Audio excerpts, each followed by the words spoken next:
अस्सलाम वालेकुम प्यारे दोस्तों, आज हम आपको बताएंगे कि हज पर जाने वाले हाजी के साथ ऐसा क्या करिश्मा हुआ जिसे सुनकर आपका दिल खुश हो जाएगा।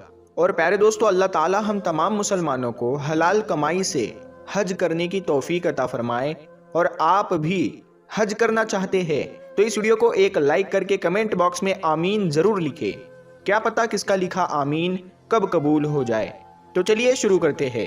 प्यारे दोस्तों, ये कहानी सलीम नाम के एक शख्स की है जो हज करके वापस अपने घर जा रहा था और जद्दाह एयरपोर्ट पर बैठा अपनी फ्लाइट का इंतज़ार कर रहा था, जबकि उसके साथ उसका बॉस यानी मालिक भी बैठा हुआ था।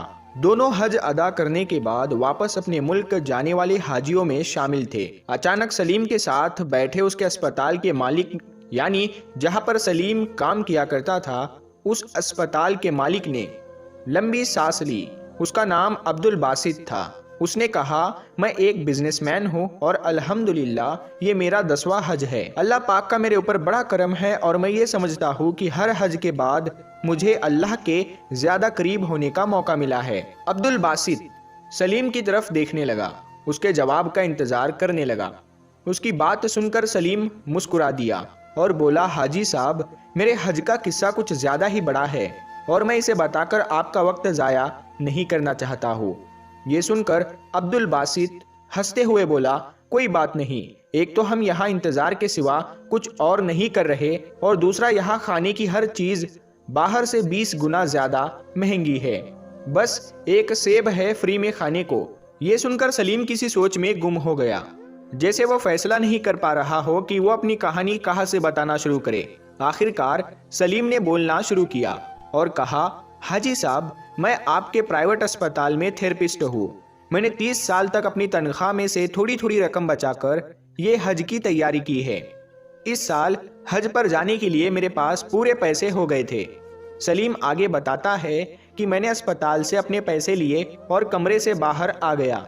इतने में मैंने एक औरत को देखा जिसका बेटा एक्सीडेंट में तकरीबन माजूर हो गया था और उसका इलाज मैं ही कर रहा था। मैं बड़ी मेहनत और प्यार से पिछले 6 महीने से लगातार उसका इलाज कर रहा था, जिसकी वजह से वो तकरीबन आधा ठीक हो चुका था, जबकि मुझे उम्मीद थी कि आने वाले 6 महीने में वो बिल्कुल ठीक ही हो जाएगा। फिर एक दिन उस औरत ने मुझे सलाम किया और बुझे हुए लहजे में बताया कि वो लोग अस्पताल छोड़कर जा रहे हैं, शायद फिर हमारी मुलाकात ना हो, लिहाजा मैं आपको ढूंढ रही थी। ये सुनकर मुझे काफ़ी हैरानी हुई। मुझे लगा जैसे वो मेरे इलाज से मुतमईन नहीं है। मैंने कहा, क्या आप मेरे इलाज से मुतमईन नहीं हैं? तो उस औरत ने कहा, नहीं नहीं डॉक्टर साहब, ऐसी कोई बात नहीं है। आपने तो बच्चे को डॉक्टर के बजाय बाप बनकर संभाला है। मेरा तो जर्रा जर्रा आपको दुआएं देता है। आपने मेरे बच्चे में ना सिर्फ जीने की उम्मीद जगा दी, बल्कि अपनी ड्यूटी से हटकर उसका इलाज किया और तोहफे वगैरह भी दिए, जिसके लिए हम मियाँ बीवी आपके बहुत शुक्रगुजार है। सलीम कहता है कि ये सुनकर मैंने उनसे कहा, फिर आप अस्पताल छोड़कर क्यों जा रही है? मगर वो मेरी बात का जवाब दिए बगैर मरीज के कमरे की तरफ चल दी। ये देखकर मैं सीधा एडमिन ऑफिस की तरफ चला गया और बच्चे का कमरा नंबर बताकर पूछा कि ये लोग अस्पताल छोड़कर क्यों जा रहे हैं। तो मुझे बताया गया कि वो अस्पताल छोड़कर नहीं जा रहे, बल्कि उनको कमरा खाली करने का नोटिस दिया गया है, क्योंकि वो लोग पैसे नहीं भर सकते। लड़के का बाप जॉब से निकाल दिया गया है, जिसकी वजह से वो लोग अस्पताल के खर्च देने के काबिल नहीं हैं, लिहाजा उनको कमरा खाली करने के लिए कह दिया गया है। फिर सलीम कहता है, ये सुनकर मैं वहाँ पे मैनेजर साहब के ऑफिस में गया और उनसे सिफारिश करने लगा कि बच्चे को इलाज जारी रखने की इजाज़त दी जाए। मेरी बात अभी पूरी भी नहीं हुई थी कि इतने में मैनेजर ने कहा कि सलीम जी, ये एक प्राइवेट अस्पताल है, कोई चैरिटेबल ट्रस्ट नहीं है। यहाँ वो इलाज करवा सकता है जो खर्च करने की ताकत रखता है। मैनेजर का यह जवाब सुनकर मैं जैसे ही मुड़ा तो मेरा सीधा हाथ मेरे जेब से टकरा गया, जिसमें मेरे हज के पैसे रखे हुए थे। इन्हीं पैसों से मैं हज करने के लिए जाने वाला था। ऑफिस से निकलकर मैंने आसमान की तरफ देखा और कहा कि ऐ अल्लाह, तू अच्छी तरह जानता है मुझे तेरे घर आने का किस कदर शौक है, और अब जब कि मेरा ख्वाब एक हकीकत बनने वाला है तो इस बच्चे की जिंदगी का सवाल खड़ा हो गया है। ऐ अल्लाह, मैं मजबूर हूँ मगर तू बेनियाज है, मैं हज पर ना आ सका तब भी मुझे अपने करम से महरूम मत रखना। सलीम कहता है, इसके बाद मैंने उस बच्चे के अगले 6 महीने तक के पैसे जमा करके उनके अस्पताल से निकलने का ऑर्डर कैंसिल करा दिया। यानी उनके इलाज के लिए मैंने पैसे दे दिए जो मैंने हज करने के लिए जमा किए थे। अल्हम्दुलिल्लाह मेरा दिल भर गया था, लेकिन हज पर ना जाने की हकीकत अपनी जगह थी। ये सुनकर वहाँ के आसपास बैठे हाजी जो सलीम की बातें सुन रहे थे वो कहने लगे, आपने अपने हज के पैसे उस बच्चे के इलाज के लिए दे दिए तो आप यहाँ पर कैसे आ गए? ये सुनकर सलीम भाई ने कहा, जब मैं घर आकर लेटा तो हज के मनाजिर का एक एक मंजर मेरी नज़रों में घूम रहा था। मैंने कई बार बैतुल्लाह का ख्याली तवाफ किया था, कई बार लब्बैक अल्लाहुम्मा लब्बैक कहते मजमे के साथ अपनी आवाज़ मिलाकर उनका हिस्सा बन गया था। पता नहीं कब मेरी आंखों से आंसू बहना शुरू हो गए और मैं बहते आंसुओं के साथ ही मैं सो गया। फिर मैंने ख्वाब में देखा कि मैं बैतुल्लाह का तवाफ कर रहा हूँ और लोग मुझे मेरा नाम ले लेकर हज की कबूलियत की बशारतें दे रहे हैं।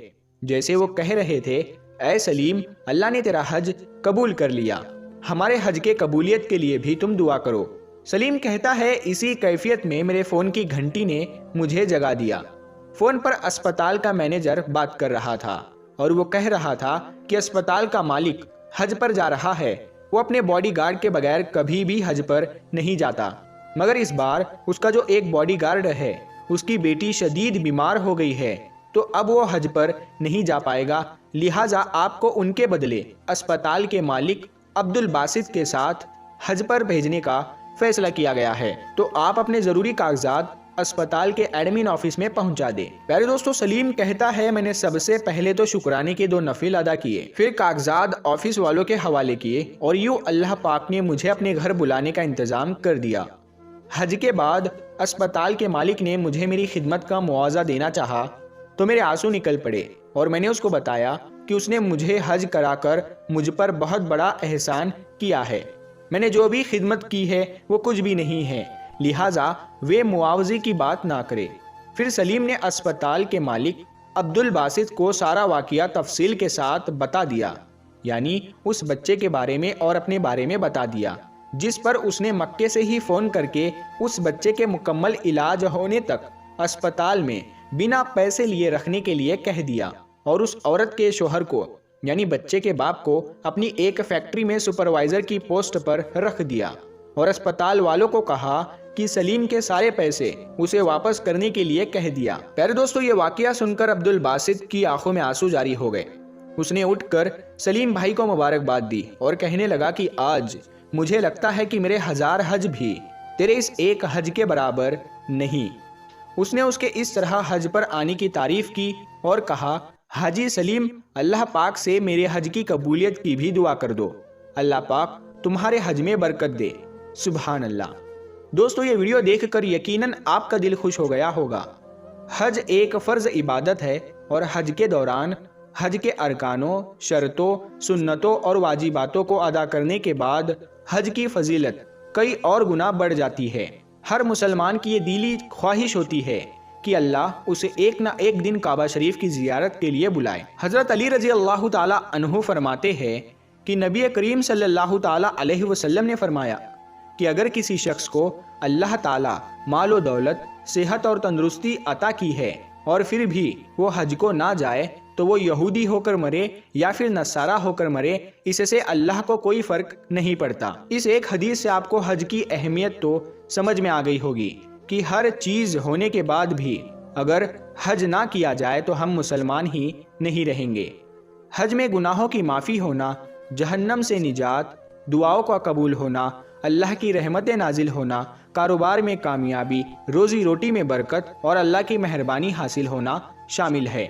तमाम छोटे बड़े गुनाह माफ़ हो जाते हैं, अल्लाह की ख़ास रहमतें नाजिल होती है, गुनाहों से पाक हो जाता है, दीन और दुनिया दोनों में कामयाबी हासिल होती है, कारोबार में कामयाबी होती है, जन्नत हासिल होती है, दुआएं कबूल होती है।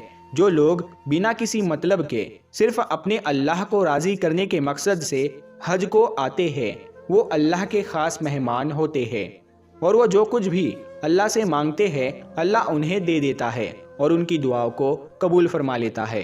प्यारे दोस्तों, इस वीडियो को लाइक ज़रूर करें। हम मिलते हैं फिर एक नई वीडियो के साथ में, तब तक के लिए अस्सलाम वालेकुम, अल्लाह हाफ़िज़।